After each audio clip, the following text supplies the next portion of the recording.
Kids, please grab a chair. It's time for us to have a very important conversation.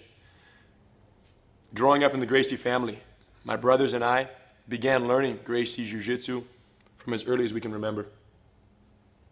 We were like this big when we started. Incredible. And of course, in teaching us from the very beginning, our father focused on the Gracie games. Very playful. We had a lot of fun with those. So many years, so many cycles, until we were about 6 or 7 years old. Once we perfected the Gracie games, and before he began teaching us the more mature junior combative techniques that we will soon be teaching you, he made a point of teaching us the rules regarding the use of these techniques. Our father wanted to make sure that we didn't abuse the techniques we would be learning. We didn't use them for the wrong reasons. And also, equally important, we knew when we were allowed to use the techniques. If you're going to learn jiu-jitsu, you have to be responsible. Not anybody can learn jiu-jitsu, so therefore he really instilled responsibility in us and started teaching us jiu-jitsu as we became more responsible. Yes, so we call them the rules of engagement. Our father taught us. I'm sure our grandfather taught our father the rules. Our father has taught us. We will teach our children one day, but before we do, we'd like to share them with you. Because at this point, you're going from perfecting the Gracie games, had a lot of fun, learned some cool techniques, and before you get into the junior combatives, it's very important to us that you know when you can and cannot use these techniques, the rules of engagement. There are 5 rules of engagement. Before we get into detail on what those are, we need to discuss school policy. Bullying has become such a serious issue in the U.S. that at schools all over the country, they have implemented zero tolerance bully policies. What this means is anyone who is involved in a fight, bully and victim, doesn't matter who it is, if a fight takes place, both people get suspended, both people get in trouble with the school. It's a good rule. Very good rule. And because of it, there are far fewer fights between bullies and victims or between kids at school because everyone's scared that they're going to get in trouble, maybe get suspended, and of course get in trouble with their parents as well. So it's an incredible rule. School policy, zero tolerance for bullies. Most schools, including our little brother's school, has the same policy. And there are very few fights. But there is one problem with this policy. And that is, although fighting is totally unacceptable, there's not much that it does for the verbal harassment, the verbal abuse that bullies often put on their victims. Verbal, like calling somebody stupid every Calling day? somebody names, 100%. So the bully finds someone, targets a victim, normally someone smaller. Why? Easier. 100%. And they're scared of somebody bigger. Correct. Bullies don't mess with bigger kids. Bullies mess with the little kids because they know that the little kids won't do anything. So they want easy victims. They want easy targets. So the bully calls them names. More names. Now, what does the kid do in that situation? In that situation, the kid might not do anything because he's too intimidated to say anything. But let's say the victim, the kid who's getting bullied, says, "Hey, bully, stop it. Don't call me that." The bully stops for a day or doesn't stop at all. Keeps calling him stupid, stupid, stupid, stupid. Eventually, let's say the kid goes to the teacher and says, "Teacher, so-and-so is bullying me, calling me stupid every single day. Please tell him to stop." And let's say the kid also goes home and tells their parent. So the school gets involved. The school tells the bully, "Hey, stop bugging him or you're going to get in trouble." The bully stops for 2 or 3 days. The days pass. The bully gets bored and wants to make himself feel cool. So what does he do? Continues bugging the kid over and over again. Doesn't stop. What do we do? Good question. What do you do? Even if that bully stops making fun of you, there's another bully. Yeah. You know? It's never ending. So there has to be a better solution. Yeah, because here's the point.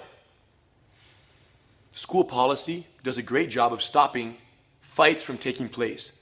But school policy can't really stop the bully from calling someone stupid. "Hey, stupid," every day walking by, "Hey, ugly," making fun of someone. It can't really do much because when the teachers are around, the bully acts very polite. Doesn't say anything. The nicest kid in class.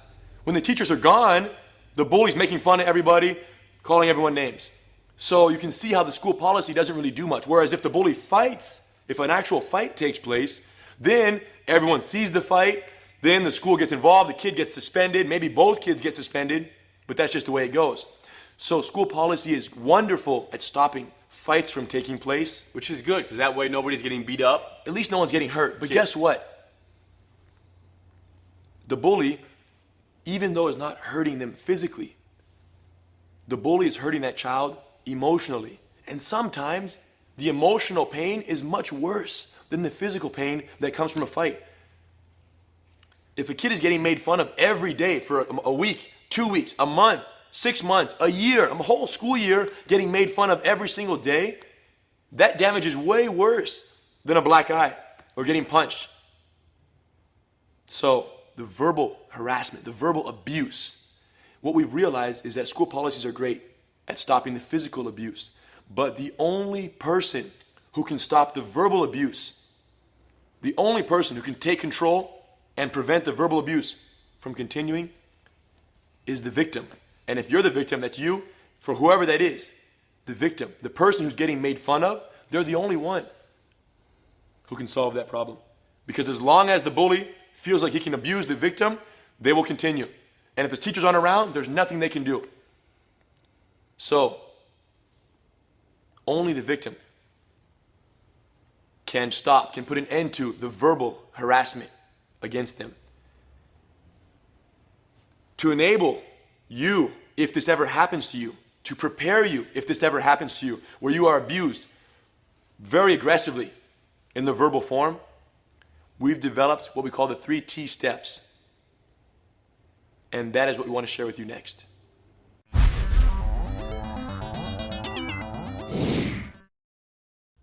If the bully attacks you, defend yourself, right? Use your techniques. No problems there. The problems begin when the bully uses words, makes fun of you, calls you stupid, whatever, monkey, hamburger head. Can't be good. So the verbal harassment is the real problem. And for that, because you can't just fight a bully who's making fun of you. You can't just beat them up or use your techniques. It's not right. For that situation, we've developed what we call the 3 T steps. 3 T steps. T step number 1. We're going to break them down in detail for you. T step number 1, talk. Talk to who? The bully. Please stop bugging me. Okay? Please leave me alone from now on. I appreciate it. Respectful, simple, to the point. Now, that works very often because when bullies make fun of other kids, a lot of times the bully doesn't know how impactful their words are. So if I'm making fun of Hidon, I don't realize that it hurts him until he tells me. Because sometimes you know how friends joke, hey buddy, you know, you look so ugly today. The whole blue and black looks so ugly. Now, I think it's funny, but maybe he doesn't. So if Hidon expresses his, dissatisfaction with my words and says, hey, please don't bug me, please don't say that, normally that will get me to stop. You know what it is too? Tell me. A lot of times when a bully makes fun of someone, that kid usually just ignores it. Right. Just walks away. Right. Just walks away. Because most people tell kids that they should ignore what the bully says to you. Right. Don't even worry about it. Yeah. But really, you can't ignore it for too long. Right. You can't ignore it for too long. You got to say, stop doing this. Now, the truth is, the bully's words should not affect you on the inside. Like, they shouldn't make you an angry person. If I call Hidon a hamburger head, I'm not a hamburger head. for those of you who didn't know. So the moral of the story is no matter what someone says to you, don't let it penetrate too deeply. Don't let it affect you. Understand that they're just kids talking, and don't let it get too deep. Now, that doesn't mean they should still do it. You should still teach. That person should still have better respect than to say things to you that are not nice. And therefore, you tell them, say, hey, please don't say that to me. But you don't go home and you're not angry at life because someone called you a hamburger head or said that you're not that smart or whatever. Because I'll tell you one thing. No one's perfect. So if the bully says or makes fun of you in some way, they also are not perfect. And chances are, when the bully calls you stupid, he's doing that to make himself or herself feel better because someone probably called them stupid at home or somewhere else. It's a chain reaction. For sure. So, moral of the story, a lot of times what people say to you negatively is a reflection of them. what they feel. So they're saying it to you to make themselves feel better. And they shouldn't do that. Even though it doesn't affect you, it shouldn't affect you. Still tell them not to bother you. Leave me alone. And stand confident. Say, hey, please don't say that. I don't like that. And that should work. If it doesn't work, let's say you tell them, please don't say that. The next day, the same bully, or the next week, or whenever, the same bully comes up to you and says another offensive remark. Step number 2. You gotta tell everybody. Get the parents involved, get the grown-ups involved, get your teachers involved, even the principal. So, tell your teacher. Because a lot of times if you tell the teacher, hey, Joey's making fun of me, Joey's bothering me, she'll talk to Joey and that'll solve the problem. Because why would Joey listen? Why would the bully listen once the teacher talks? Well, because the teacher might call the bully's parent. Yes. And that's a problem for the bully. Yes. He does not want that for sure. He does not want his parents to find out that he's making fun of other kids. So tell your teachers. When you get home, tell your parents. You have to. And tell your teacher that you actually asked Joey. You said, Joey, stop bugging me. You talked to him last week. And he didn't listen. Kept doing it. And that's why I'm telling you, teacher or principal. And then go home. Tell your parents. Say, parents, this kid is bugging me. I told him to stop. He's not stopping. She's not stopping. Whatever the situation is. Your parents should go to the school and get involved and help you. And make sure that someone talks to the bully. It's not a bad idea to make sure your parents talk to the principal as well. Notify the principal. You'll understand why later. But for now, just the value of telling the principal is the principal could talk to the bully or the bully's parents and put an end to it right there. Now you're going to be a tattletale. I'd rather be a tattletale and have people leave me alone than be quiet and not tell anyone and get made fun of every day and be called stupid every day. Because that could go on for a years. Long time, yes. Yeah, it's very serious.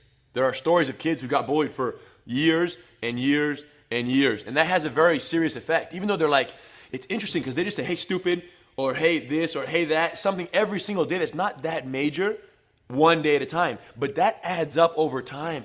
So you can't let it go. You've got to tell the grown-ups. Now, if the grown-ups, the school administrators or your parents talk to the bully, then they talk to the parents of the bully, and the adults get involved, but it still doesn't solve the problem. Then it starts to get very serious.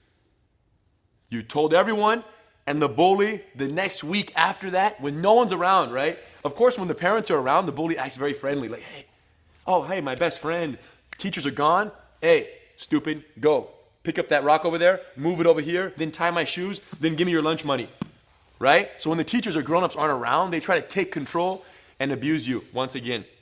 Wow. So if the grown-ups can't solve the problem, if the outside people that you brought in to help cannot get the bully to stop, the only person who can put an end to it is you. Step number 3, tackle. Tackle. Now, wow. It's not exactly what it sounds like. We're going to tackle them first mentally with verbal jujitsu. Then we're going to tackle them physically if they attack us. Right? If they try to punch or kick us or become aggressive, then we'll use our techniques. Now, the objective of Gracie's Jiu-Jitsu, the techniques that we learn, as we know, is to establish a submission, right? To establish a submission on the person, a physical submission, so that your opponent in a fight, let's say, has no choice but to cooperate. That's the objective of Gracie's Jiu-Jitsu, the techniques you've learned. The objective with verbal Jiu-Jitsu, which we're going to teach you now, is to establish a mental submission on the bully, so they have no choice but to leave you alone. Now, Gracie's Jiu-Jitsu has how many techniques? Hundreds. 600, 700, like ridiculous. Too many. And eventually you'll learn all of those. And right now in the Bully Proof program, you're learning the most important techniques of all. Gracie Jiu-Jitsu. Now, verbal Jiu-Jitsu, there is one technique that you need to master.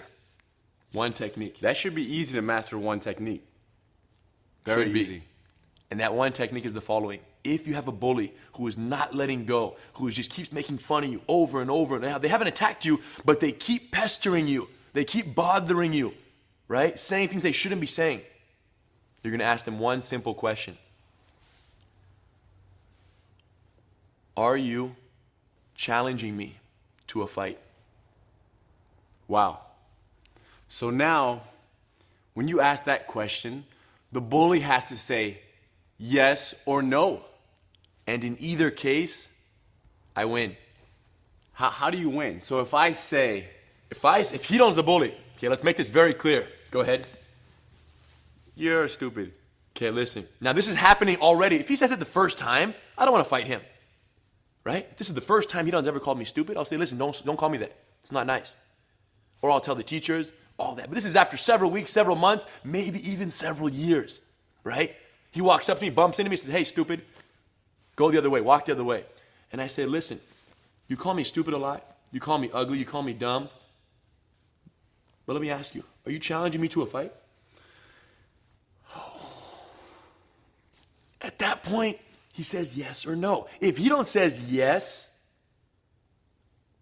Then I must go forward. and attack me. He's now accepting the responsibility of wanting to fight me, so he has to attack me. And when he attacks me, we are 100% allowed to defend ourselves with the techniques of Gracie Jiu-Jitsu, take them to the ground, control them, and then trust me, at that point, they're not going to bully you anymore. Game over when you use your techniques. What if he says no, which is more likely, by the way? What Very if he likely. says, no, I'm not challenging you to a fight?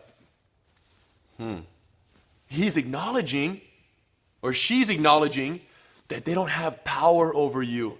They realize that you're not scared of them. They realize that they're, in fact, a little scared of you now. Imagine that. Are you challenging me to a fight? No, I don't want to fight you. Clearly, he's acknowledging that he's somewhat scared. Yes. But remember, once Intimidated. again, the bully never wanted to fight. The bully does not want to fight. Never. It's very unlikely. And how do we know that? If they wanted to fight, they would just run up to you and start punching you. Yes, they don't don't want wanna to fight. They don't want to be challenged by anyone. They just want to pester and make fun of everyone because it makes them feel cool. It's easier. Yeah, way easier. To call you stupid every day, it's Yeah. so much easier. So major. So basically, by asking this one verbal jujitsu question at the right time, when they're bothering you ongoing, to say, listen, are you challenging me to a fight? What you're doing is you're putting an end to all the little pestering comments that they've been directing towards you for so long. Because when you ask them that question, they have two choices. Either fight you and get defeated. If you perfect Gracie Jiu-Jitsu, you're going to defeat them. Or say no, they don't want to fight you. And in that case, they'll have to leave you alone forever because they don't have the power over you. And they're no longer intimidated. They see that you're not scared of them. So major. Are you challenging me to a fight? It's a question. You're asking them. Now, you don't want to fight them. You're not being aggressive or offending them necessarily. You're just saying, you make fun of me a lot, but are you challenging me to a fight? No. It has to be a very No. clear question, and they have to choose yes or no. Now, sometimes you'll ask this question, because bullies are very funny sometimes. You'll ask the question, and they might not respond to you. They might like try to laugh and haha, be kind of funny. They might, say yes and not mean it. They might say no and not mean it. The bottom line is they might not really be definitive in their answer. So, if you ask the question and they either do not respond or they don't respond with action, they don't do what they say they're going to do, you use the follow-up line to kind of support the initial question. And you say to them, listen, if you want to fight me, I'm not scared of you.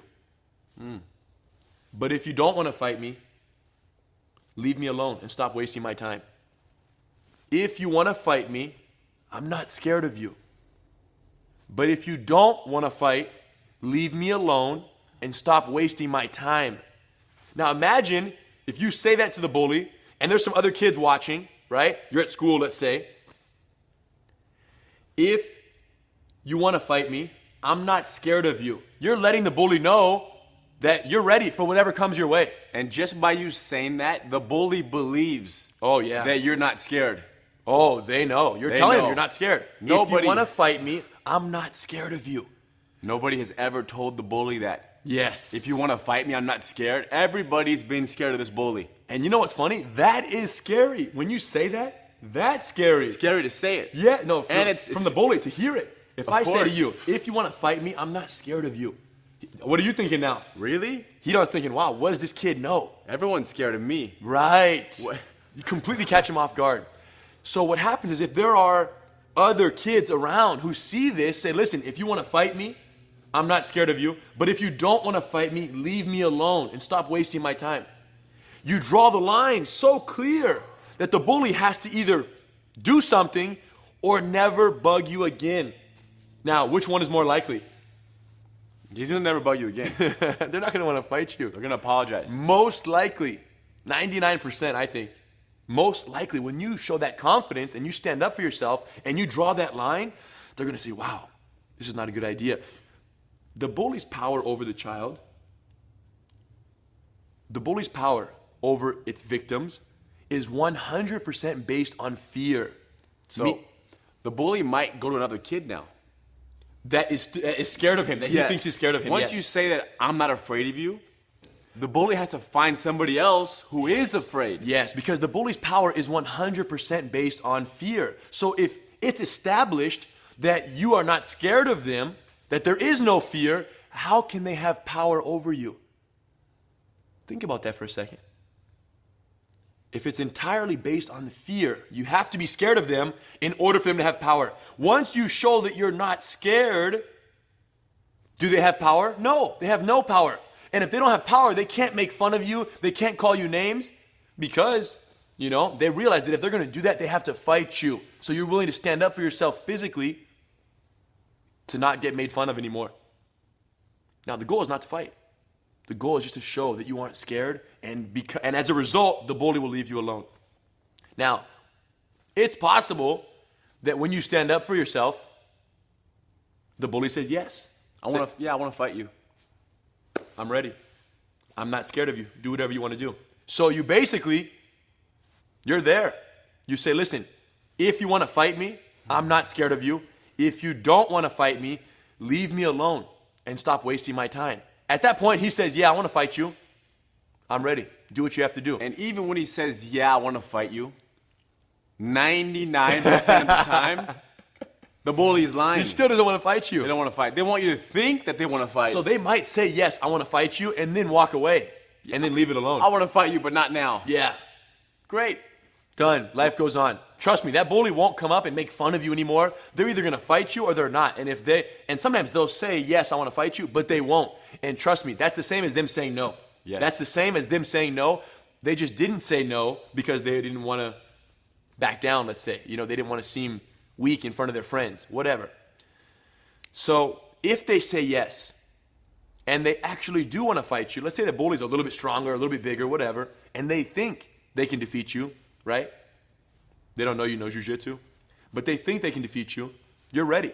You stand there and you wait. Now, the most important thing is you don't do anything until they attack you, until they become aggressive towards you, right? You don't use your techniques until they come at you. So, do they have to punch you in the face once you don't use your techniques? You don't have to wait for them to hit you in the face. So if they just move a little bit towards you. If they become aggressive, if they say, yes, I want to fight you, and they run towards you, guess what that means?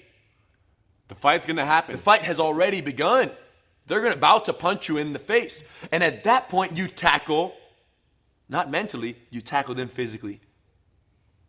Okay?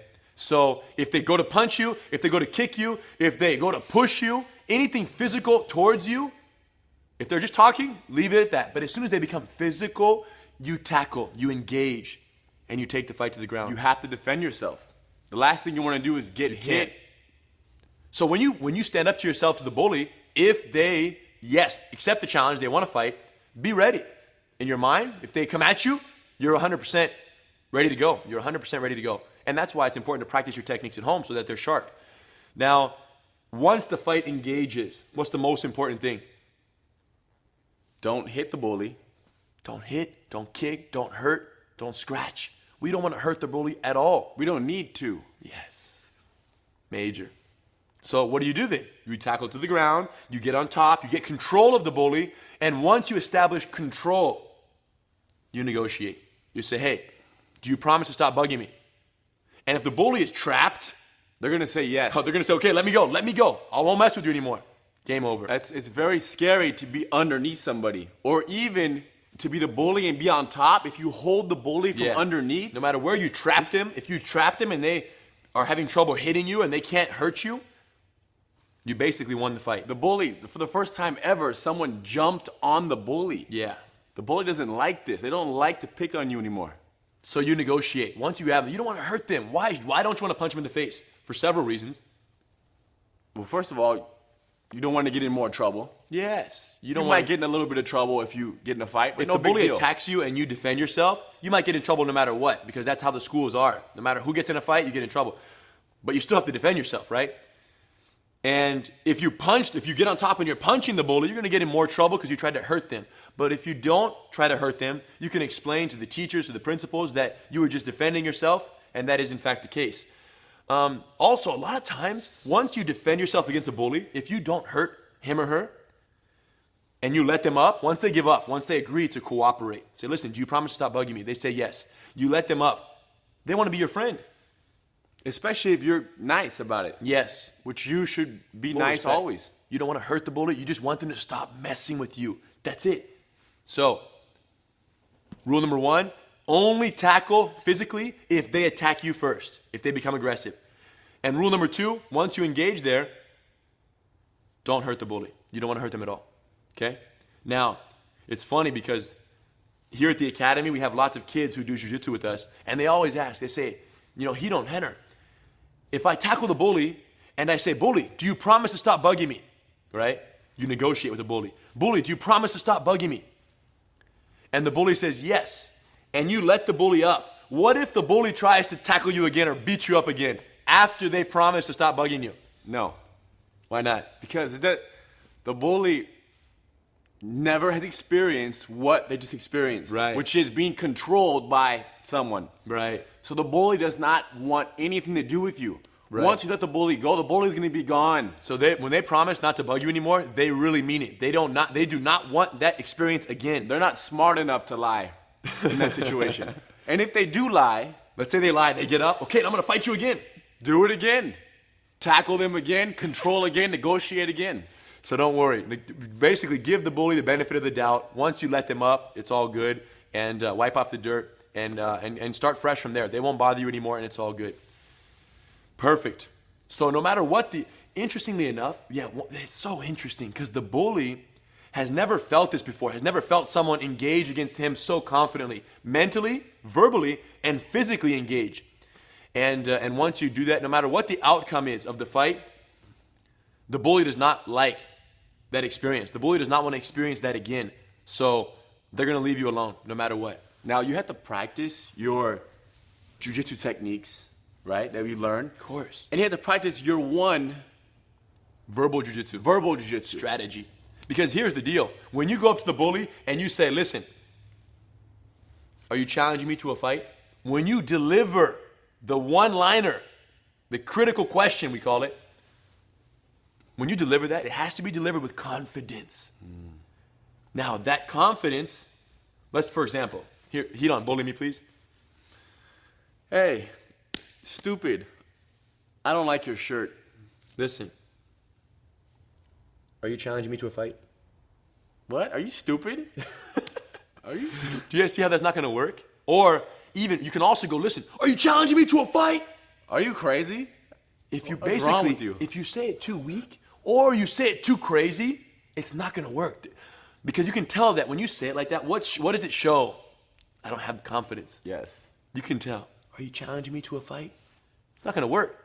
When he makes fun of me, you have to look him dead in the eye. And you have to say it with confidence, but not crazy. You're just speaking to him. You're speaking to his soul. Are you challenging me to a fight? You have to just say it. You have to deliver it with confidence. And if you do, they're going to feel it. And they're either going to say yes or no. Most likely no. Now, the question is, how do you develop that confidence to deliver it that powerfully in the heat of the moment? Practice. Of course. Practice in the mirror. Practice like everything else in the world. Confidence in any field comes with practice. Hidon's confident in jiu-jitsu. Why? He's been doing it since he was a little monster. You know why that tone is so good?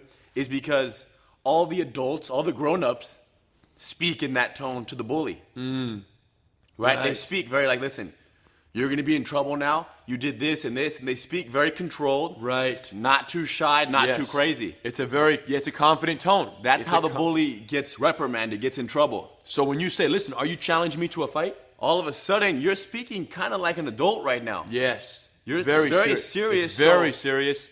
And they can tell there's no joking and there's no weakness in what you're saying. So there's two things we have to do to make sure that you can deliver it perfect when the time comes. Okay, two things. Number one, you have to sharpen your Gracie Jiu-Jitsu sword. You have to become very proficient at the techniques. Because only someone who knows the techniques can say this. Yeah, only if you know if you get in a fight, you can defend yourself. Okay. Yes. Me and Hidon can walk down the street and stand and confidently speak to anyone, doesn't matter how big, because we know Gracie Jiu-Jitsu. So the Jiu-Jitsu is the foundation of the confidence. Without Jiu-Jitsu, guess what? How can you say, imagine if I did not know any Jiu-Jitsu. Are you challenging me to a fight? I can't say that because chances are I'm going to get beat up because I don't know Jiu-Jitsu. But if I know I'm not going to get beat up, if I know I'm not going to get beat up, I can say, listen, are you challenging me to a fight? And if he says yes, guess what? I'm ready. I have the strategy. I have the plan. I've been practicing. The Jiu-Jitsu is the foundation. The Gracie Jiu-Jitsu is the foundation for the confidence. Now, what else do we have to do to make sure the confidence is delivered tight? We got to kind of role play. You got to practice this. We got to practice it. You got to practice. Sometimes our little brother, he practices his moves in the mirror. He looks in the mirror and he does his jiu-jitsu facing the mirror as if he's going to fight someone in the mirror. Thinking about it. So you can do the same thing. You can look in the mirror. Are you challenging me to a fight? Right. And just kind of say it. Or you can use your parent. Yeah, parents, let's do it. Let's make it a family thing. Parents will be the bully. Kids, if they bully you at the house, of course it's all to practice. They're not really bullying you. They would never do that. But if they're bullying you at the house, you're going to use your verbal jiu-jitsu to stand up for yourself. So you're the kid, I'm the parent. Hey, cantaloupe, what are you doing? Now, this is already after several cantaloupes. Correct. Right? I called you a cantaloupe. For 6 months in a row. Yes. Listen, I might be a cantaloupe, but are you challenging me to a fight? That was good. Good, son. Don't touch me like that. Listen, hey, I'm your if parent. you want to fight me, I'm not scared. You're not? But if you don't want to fight, leave me alone and stop wasting my time. Okay, I'll leave you alone. Sorry. How was that delivery? Pretty good. That was good. For the first time, that was good. So here's the deal. Here's the game we're going to play. Parents, at any point, once a week, every other day, whatever, until the kids, you guys get sharp with it. Parents, call your kid a cantaloupe. Okay? Cantaloupe's a good word because you don't want to call it stupid around the house. It's not very polite. You don't want to be calling each other stupid or, hey, dummy or ugly around the house. But you can call them a cantaloupe. It's a healthy fruit. It's one of our favorite to make juice out of. So we use cantaloupe. Plus, it's about the same shape as Hidon's head. So, listen, cantaloupe. And anytime the parent delivers the cantaloupe, kids, we need you to remember the verbal jiu-jitsu strategies and deliver. You have to. Okay, you have to. Got it? And let's deliver the initial line, the primary. Are you challenging me to a fight? You ask your parent after they deliver the cantaloupe. Are you challenging me to a fight? And then follow up with, if you want to fight me, I'm not scared. But if you don't want to fight, leave me alone and stop wasting my time. If you do that, you get an A+. A+. Wow. So you have to practice. It's so major. The same way, it's like a reflex. Yeah. The same way, Hidon practices his arm locks 1,000 times so that one day when he gets into a real fight and someone's trying to strangle him, He can do the arm lock instinctively. The same way you practice your techniques to develop reflexes, you have to practice your verbal jiu-jitsu techniques so that when the day comes, you don't hesitate. You're not thinking, okay, what was that line again? How do I say it again? No, it's just reflex. It's part of you. It's part of you. And remember, this verbal jiu-jitsu can only exist in someone who has the foundation of Gracie jiu-jitsu, who has the techniques to back it up. So major. Very big. Yeah. Kids, it's important that they watch this conversation often, that they review this information often, because kids, as you get older, I don't know how old you are now, you might be 6, you might be 8, you might be 12, you might be 14. As you get older and more mature, these conversations we're having right now, these principles of standing up for yourself and the 3 T steps will make more sense, for sure. Every time you watch it, it'll make more sense. As you get older, you get more mature, it'll make more sense. So it's important that you continue to watch these often to keep sharpening that sword, okay? And you're going to add on to that? I'm going to say, not only do you watch this, but you watch your jiu-jitsu moves every day. Oh, for sure. As often as you can do jiu-jitsu. That's a given. And you don't even have to even watch sometimes. You just be walking around in the kitchen, your parent grabs you in a move, Right. and you do it. Right. It has to be sharp. The techniques have to be sharp. The verbal jiu-jitsu has to be sharp. If you have those two, you have nothing to worry about. Remember, cantaloupe. Cantaloupe. Use it. Now, when we say 3 T steps, talk, tell, tackle, it's very important that you, because we're going to reference these 3 T steps very often throughout the entire program, okay, on other courses and in the different lessons and later in the program. When we reference talk, tell, tackle, what we mean is talk. Talk to the bully and let him know or her know that you don't like what they're saying to you. Tell the teachers, tell your parents, tell the principal, and most importantly, make sure someone talks to the bully. Make sure a grown-up talks to the bully.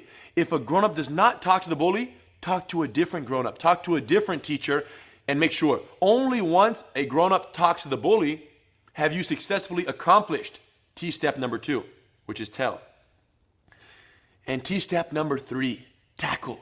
When we say tackle, we mean first, always tackle them mentally with verbal jiu-jitsu.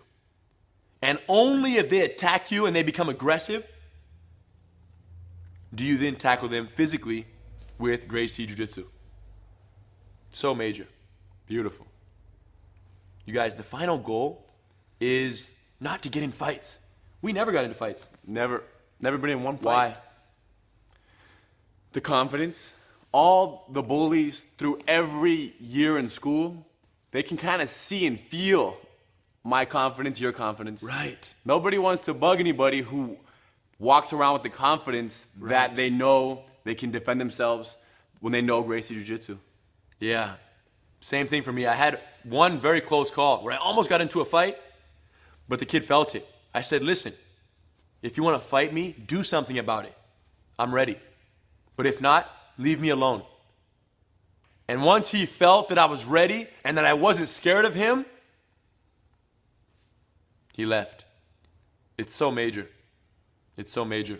The final goal is not to get into fights. The final goal is to develop your confidence, your jiu-jitsu, Gracie jiu-jitsu, verbal jiu-jitsu. Develop your confidence so high that the bully can feel that and then realize that they can't take advantage of you anymore.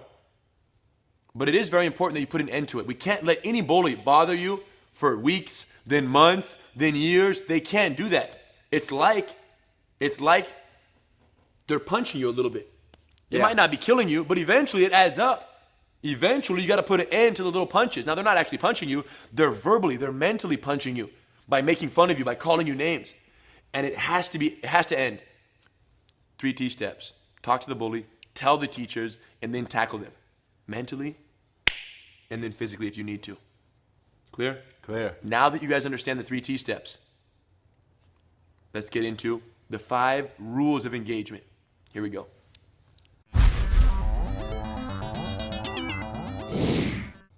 Now that you've learned the 3 T steps that you should follow or use when dealing with verbal bullies, you are ready to learn the rules of engagement. There are 5 rules of engagement. Rule number 1, avoid the fight at all costs. Rule number 2, if physically attacked, defend yourself.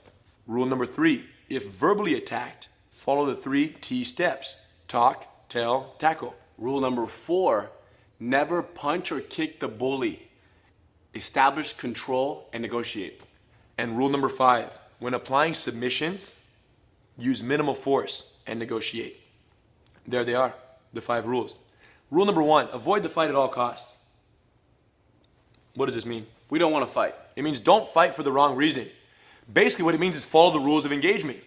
If you get into a fight without talking, telling, and tackling, or if you get in a fight, basically if you abuse your power, you are now learning these incredible techniques, and if you use them for the wrong reason, you are violating rule number 1. Now, if you end up getting physical, if you end up resorting to your techniques and engaging, after the bully persists for several weeks, months, whatever, you talk to the teacher, you tell the bully to stop, you talk to the teachers, they help you, the bully continues, and then you tackle them with the objective of controlling and negotiating, that is not a violation of rule number 1.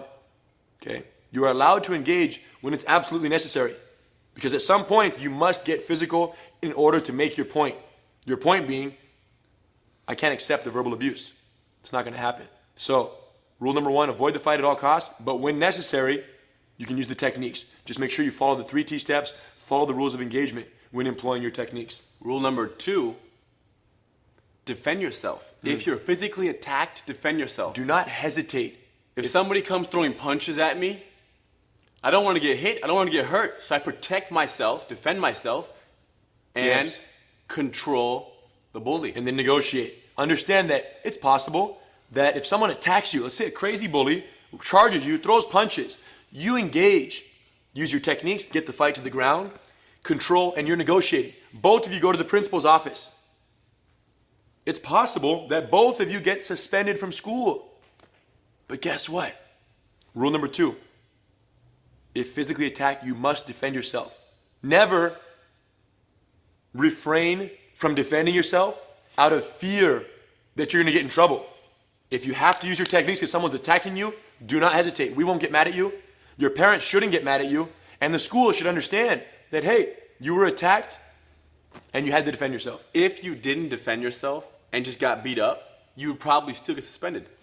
Correct. Because you still got in a fight. Correct. But guess what? It's okay. It's better that you get suspended and defend yourself than not defend yourself. Yes. And because jiu-jitsu is so gentle, you have even more right to use the techniques. I recently heard a story from a friend of mine who teaches Taekwondo.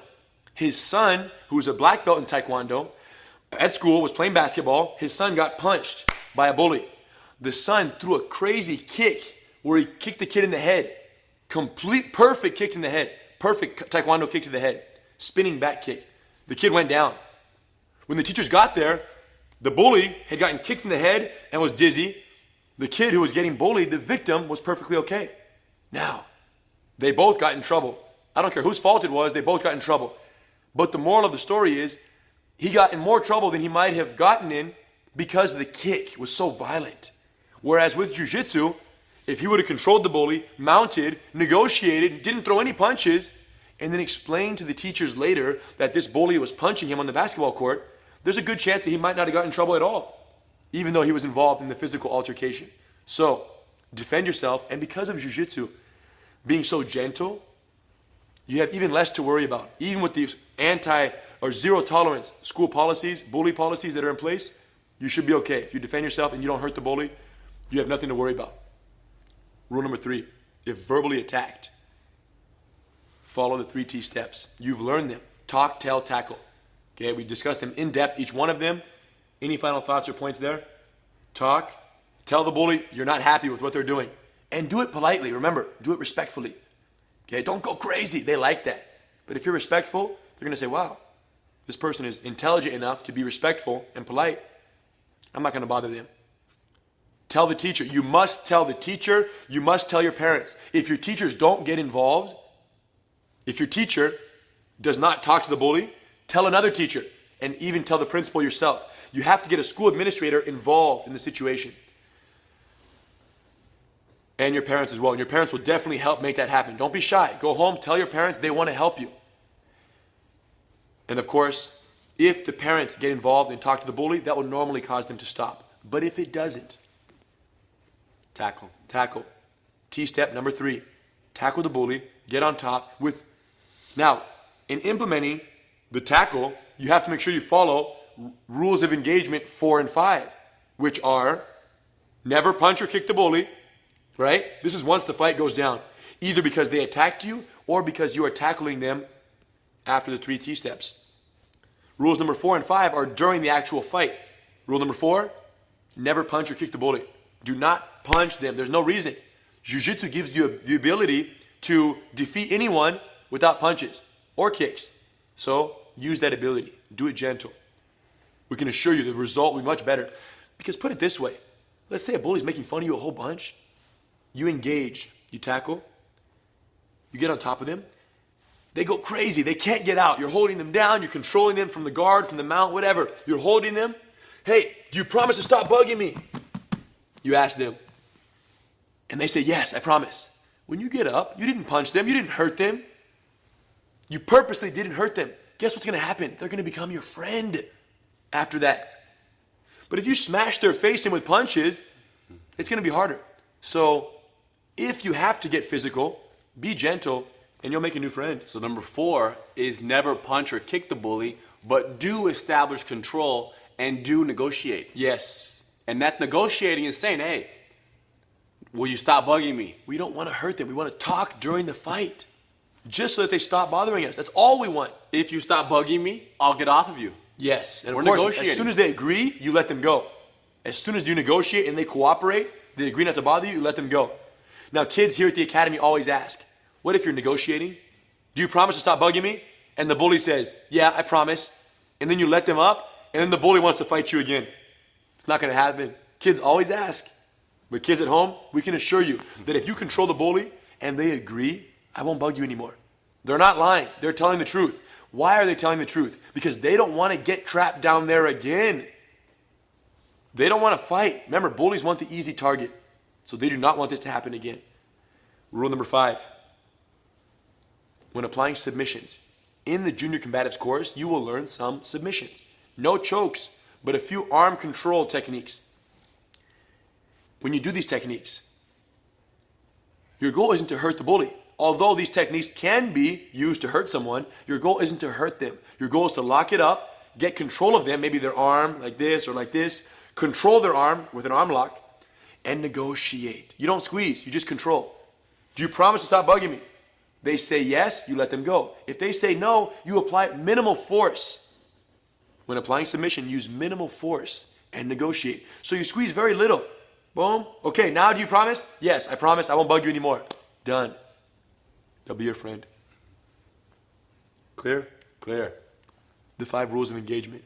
Now, you need to memorize these. You need to memorize them because after 80 classes, when you send us your belt testing video, your test for white, yellow belt, and then for yellow belt, and all the belts thereafter, you have to recite. You have to say at the end of your test, we want to see you recite the rules of engagement. All 5 of them. So let's give them a quick recap. Okay? Rule number 1, avoid the fight at all costs. Rule number 2, If physically attacked, defend yourself. rule number 3, if verbally attacked, follow the 3 T steps. Talk, tell, tackle. Rule number 4, Never punch or kick the bully. Establish control and negotiate. and rule number 5, when applying submissions, use minimal force and negotiate. We just said them, and you will say them too at the end of every test you take, okay, as you work your way through the curriculum. There you have it, the rules of engagement.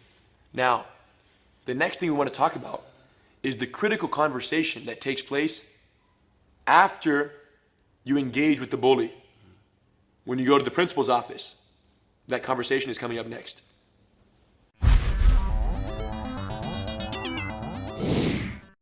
No matter what, if you get physical, if you engage with the bully, you're going to the principal's office. No matter what. Even if the bully just runs at you and charges you with punches and you're just defending yourself, you're going to the principal's office. Especially if you follow the 3 T steps, the person is bothering you verbally for a long time and you tackle the bully, you're going to the principal's office. Now let's talk about what happens when you get there. Of course, they're going to say what happened, and both of you are going to describe the situation. The bully's going to say, yeah, he just tackled me and tried to fight me. Out of nowhere. Yeah, just out of nowhere. I didn't even do anything. I'm just such a pleasant little angel that no one never bothers anyone. But the principal knows. The principal knows who the bullies are. The principal knows. So here's the deal. Why are the rules of engagement so important? Because when you get to the principal's office, let's say I ended up tackling the bully. Or let's say you're the principal, better yet. Bully's over here. We don't need a bully. But I ended up tackling him. I mounted. I controlled him. Right? Maybe even did an arm lock and negotiated. Okay, let's say that's how the thing went down. This is after several weeks of bullying. The principal's going to say, why did you tackle him? And then I begin telling the timeline of events that took place before the actual engagement. And the principal remembers when you came and told the principal. Huge deal. Let me start from the beginning here. For example, here's how the conversation might go. I'm going to say, principal, this kid was bothering me 3 months ago, started bugging me, started calling me names every day. I asked, let's say the kid's name is Joey. I asked Joey to stop bothering me. He didn't. I politely asked him, please, Joey, stop bugging me. He didn't stop. Then, once I realized he wasn't going to stop bugging me, I told Mrs. Smith and Mrs. Rajveller, my two teachers. And I also went home and told my parent. And my parent came and talked to you, remember? Principal. And the teachers talked to the bully. Do you remember this? This was a month ago. He's going to say, oh yeah, I remember. Your mother came to the office. I spoke to your mother about Joey, about the bully. That's right. Yeah, I asked you guys to help me stop Joey from bullying me. The teachers talked to him. Principal, remember you talked to Joey that one time? Oh yeah, I did. Yes. Guess what? After that incident, Joey became very well behaved around the teachers. But every time the teachers would leave, Joey kept calling me names. He wouldn't stop no matter what. So after several weeks of him continuing to call me names, that's when I realized he wasn't going to listen to me. He wasn't going to listen to the school. He wasn't going to listen to the teachers or the principal. That's when I decided to tackle him. Now, when I tackled Joey today on the playground, I didn't want to hurt him. I didn't even want to fight. I just took him to the ground and got on top of him and asked him to stop bugging me. I purposely didn't punch him. I don't want to hurt him. I didn't kick him. I just held him down. Okay? And then I caught him in an arm lock that I could have hurt him with, but I didn't want to hurt him. I just held the arm and I asked him to stop bugging me. It's an arm lock that my mother taught me at home. We've been practicing these arm locks. But I didn't squeeze. I just wanted him to stop bugging me, so I asked him, and he agreed to stop, so I let him go. And now we're here in the principal's office.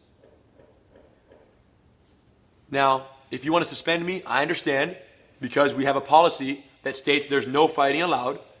But I just wanted you to know that that's how it went down. That was the turn of events. The principal's going to say, wow, I guess if you did talk to the teachers and your parents did talk to me, it makes sense that you tackled Joey. And I appreciate you not punching him in the face.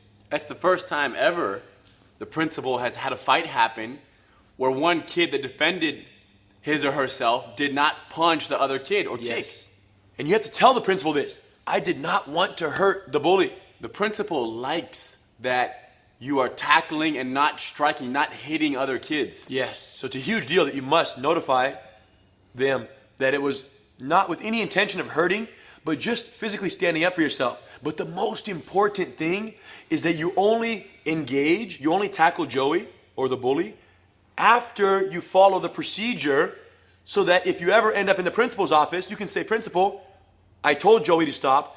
I told my teachers. I told my parents. They told you. You guys talked to Joey. Joey didn't stop. He was still very rude to me. So I felt that if I tackled him and held him down, he would stop bugging me. And guess what? I did it. I asked him to stop, and he agreed he would stop bugging me. So hopefully he was telling the truth.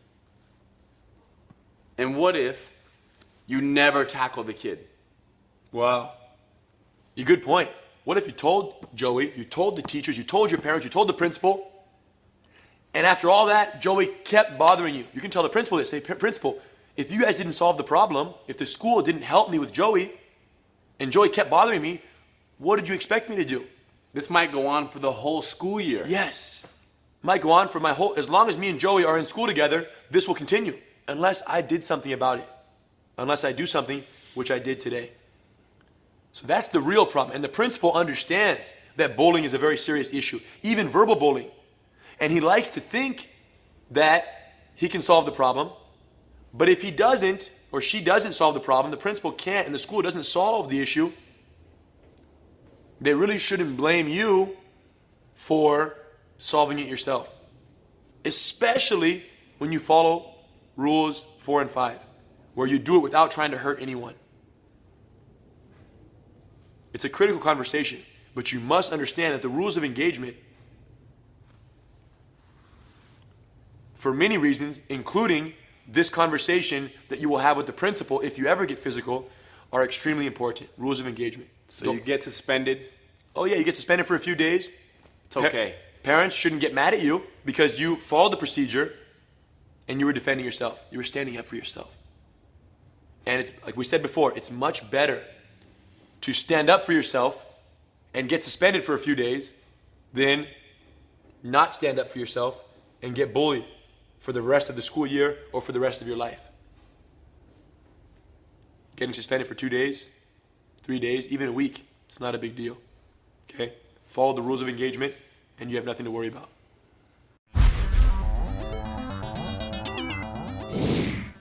Parents, if your child finds themselves in a physical altercation, if they engage, but they do so in adherence with the rules of engagement, they should not get in trouble at home.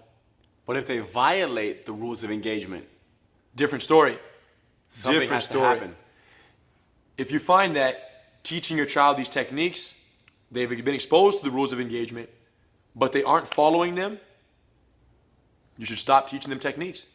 In other words, Gracie Jiu-Jitsu is a tool that, if used correctly, can be very empowering, very confidence-inducing, but if abused, can be dangerous. So if you find that your child is getting into physical altercations for the wrong reasons, no more jiu-jitsu. And please let us know. Please let us know. Because if their name is listed at graciekids.com as a certified bully-proof belt holder, but we find out that they're engaging for the wrong reasons, we will take their name off the website. Okay, they will no longer be recognized as a bully-proof belt holder. Now, kids, there you have it. Follow the rules, use the techniques in the scenarios. If the situation is right and you follow the rules and you use the techniques, you're not going to get in trouble. But if you use the techniques for the wrong reasons, you're not going to continue learning and your name will be removed from the website. And you're becoming a bully. Yes. You don't want to be a bully. Major. So, use these techniques to empower you and give you confidence and follow the rules of engagement, but do not abuse your power that you're being given. Interestingly enough, for us growing up, knowing the rules of engagement was one of the main reasons why we never got into fights. We had so much confidence from all the jiu-jitsu and our ability to speak to bullies. Yes. Anytime anybody ever made fun of us, yeah, we had the plan. We had a plan. We knew that if we followed the rules, verbal abuse, step 1, stop bugging me. Hey, stop messing with me, man. Keep it real and in a respectful way. Step 2, we told our parents. If ever anything happened a little bit, we would tell our father, our mother. And step 3, we would tackle. But we never had to. And that's the best part. The rules of engagement. Because you have jiu-jitsu, you have techniques, and you have a plan. You have a plan that you're confident in. It's interesting because that plan and your confidence in that plan allows you to be much more assertive and confident with the bullies. So I think it's very fair to say that our willingness and our readiness to engage is the reason why we never had to engage with the bullies. So the bully could kind of feel. Yes. They could tell that we were ready to possibly tackle. Yes. The bullies knew that if we needed to, we would engage because we were so confident in how we carried ourselves. So what's interesting is the rules of engagement, and knowing these rules, of course with the techniques, will almost always ensure that you never have to fight. Follow the rules, be confident, talk to the bully, tell the teacher. Of course, if it ever gets to that point, tackle, but it almost always will not. It very rarely will get to that point because the bully doesn't want the challenge, and your confidence is very clear. So, the rules of engagement. The rules of engagement. They prepare you to engage if you need to, but your awareness of them with the techniques will ensure that you don't have to. And to us, that's the best thing about it. For us growing up, and that's why we're going to share it with our kids when we have kids. And that is why we are sharing them with you now. We still use the rules of engagement today. Oh, 100%.